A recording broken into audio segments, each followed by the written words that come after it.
काफी देर हो चुकी थी। अमन की कॉल नहीं आई थी। सिमरन कब से अपने फोन पर टकटकी लगाई हुई थी। अचानक अमन की कॉल आई। उसने सभी से कहा, प्लीज आप लोग बाहर चले जाओ ना। सब ने सिमरन को बहुत छेड़ते हुए उस कमरे से विदा ली। हमारी शादी होने वाली है, इस एक लाइन में ही एक अलग खुशबू, एक अलग रंग था जो सिमरन के चेहरे पे सुनते ही खिल गया। उन दोनों की बातें चलती गईं और बस चलती ही गईं। इस शादी की तैयारी में सिमरन के पापा ने अपने खून पसीने की सारी कमाई लगा दी थी। बेटी की शादी थी, बोझ तो नहीं पर जिम्मेदारी बहुत ज्यादा बढ़ जाती है, तो उस जिम्मेदारी को मद्देनजर रखते हुए कोई कमी नहीं छोड़ी पापा ने। पर कुछ लोग अंदर ही अंदर खुश नहीं हो रहे थे। कुछ लोगों का पेट अभी भी नहीं भर रहा था। बाय द वे, एक बात तो बताना ही भूल गया मैं। सिमरन और अमन की लव मैरिज हो रही थी, तो दोनों के चेहरे का नूर भी अलग ही लेवल पे था। सिमरन के पापा दहेज में जो कार देने वाले थे, उसकी डिलीवरी लेने के लिए गए हुए थे। उसकी मम्मी नहीं थी। शायद आज वो सबसे ज्यादा मिस करने वाली थी उन्हें। उसका भाई बैंड वाले और कैटरिंग वालों से बात करने गया हुआ था। तैयारियों में यूं ही कुछ दिन गुजरे और फिर वो दिन आया जिसका सबको बेसब्री से इंतजार था। 5 फैब। यही दिन सिमरन और अमन के लिए भी बहुत खास था, क्योंकि इसी दिन आज से 4 साल पहले वो पहली बार मिले थे। यही उनके रिलेशनशिप की एनिवर्सरी डेट भी थी और इसी दिन उनकी शादी भी हो रही थी। हुआ ना कितना खास दिन। चारों तरफ एक खुशी का माहौल था। होता भी क्यों नहीं, एक प्यारी सी गुड़िया दुल्हन बनने जा रही थी। बेचारी सिमरन हर तरफ से गिरी हुई थी। कोई उसके हाथों पर मेहंदी लगा रहा था, तो कोई उसके हाथों में कंगन पहना रहा था।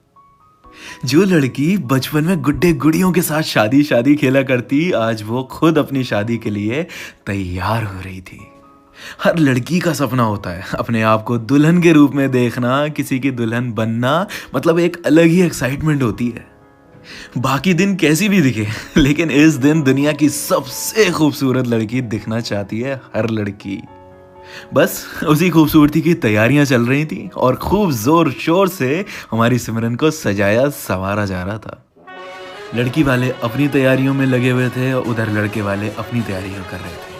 शाम हुई, घुड़चड़ी हुई, सब लोग नाचते गाते झूमते बैंकेट हॉल तक पहुंचे।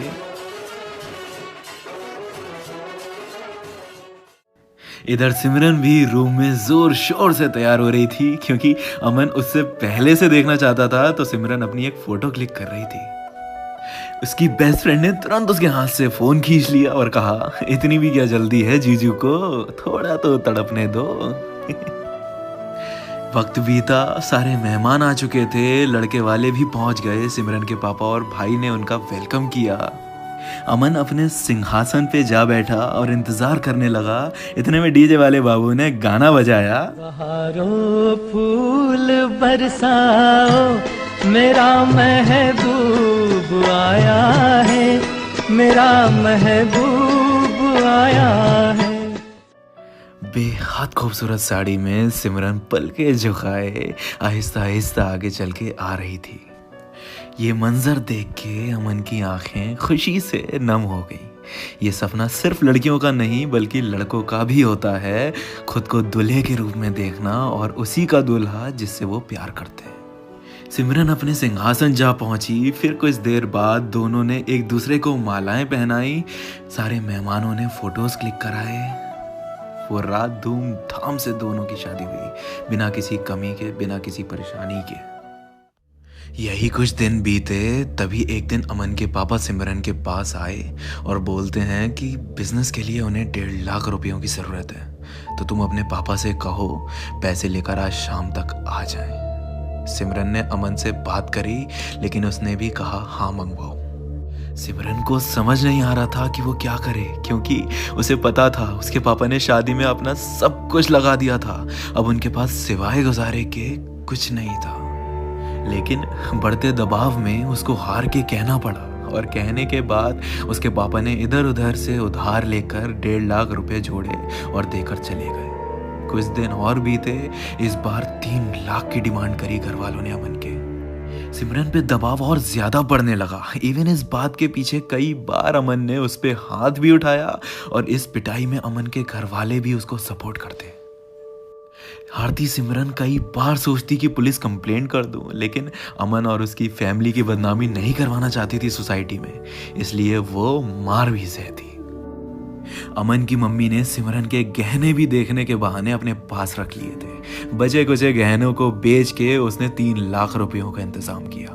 उसको घर में खाना भी सही से नहीं दिया जाता था, उसकी हालत खराब होती जा रही, उसको घर से बाहर निकलने नहीं दिया जाता, उससे उसका फोन भी छीन लिया। अब वो घर उसके लिए किसी जेल से कम नहीं था। फिर अचानक एक दिन अमन बिजनेस के सिलसिले में बाहर गया हुआ था और उसकी मम्मी मंदिर गई हुई थी। तभी अचानक दरवाजे पे दस्तक हुई। सिमरन ने गेट खोला तो अमन के पापा खड़े हुए थे, नशे में धुत, और नशे में ही उन्होंने कहा, अपने बाप से कह के 2 लाख रुपए का इंतजाम कर आज रात तक, वरना ये जो माचिस की तिल्ली है ना, इसी से तुझे राख कर दूंगा। और मना करने पर वो सिमरन के ऊपर झपटे और उसके कपड़ों को फाड़ने की कोशिश करने लगी। सिमरन ने पूरी जान से उनके पैरों के बीच में लात मारी और भागती हुई उस घर से सीधे पुलिस स्टेशन पहुंची और पहुंचकर पुलिस वालों को पूरी की पूरी कहानी बता दी। घसीटते हुए अमन के पापा को पुलिस स्टेशन लेकर आए, उसकी मम्मी को पकड़ के लाया गया और अमन को भी तुरंत बुलाया गया। Dowry, domestic violence, attempt to rape, तीनों के केस में जेल में डाल दिया गया। सिमरन सीधे अपने घर पहुंची और अपने पापा को गले लगा के फूट फूट के रोने लगी और उन्होंने बस एक ही बात बोली, बेटा इतना दर्द सह रही थी, एक बार बताती तो। पैसा इंपॉर्टेंट नहीं है, अपना बच्चा सही सलामत आ जाए वही काफी होता है। सिमरन ने कहा, पापा मुझे नहीं पता था ये लोग इतने लालची निकलेंगे। मैं आपकी इज्जत पे आँच नहीं आने देना चाहती थी, इसलिए चुपचाप सहती गई। उसके पापा ने बोला, बाप की इज्जत उसकी बेटी से होती है और कुछ नहीं बेटा।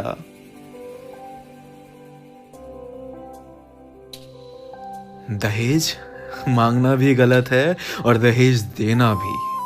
अमन और उसकी फैमिली तो गलत थी ही, लेकिन अगर सिमरन पहली बार दहेज मांगने पर पुलिस कंप्लेंट कर देती तो बात कभी इतनी आगे नहीं आती। ये बात मैं इस देश की तमाम लड़कियों से कहना चाहता हूँ जिनकी अभी अभी शादी हुई है या होने वाली है।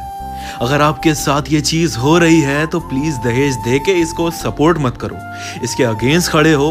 पहले मना करो, अगर कोई धमकियां दे रहा है और नहीं मान रहा है तो सीधे पुलिस कंप्लेंट करो। एक बाप अपनी बेटी जिंदगी भर के लिए तुम्हें दे रहा है, इससे बड़ा और क्या दहेज चाहिए तुम्हें। इंडिया में हर घंटे एक लड़की अपनी जान गंवा देती है दहेज प्रथा की वजह से। या तो वो मर जाती है या उसे मार दिया जाता है। बंद करो ये दहेज प्रथा।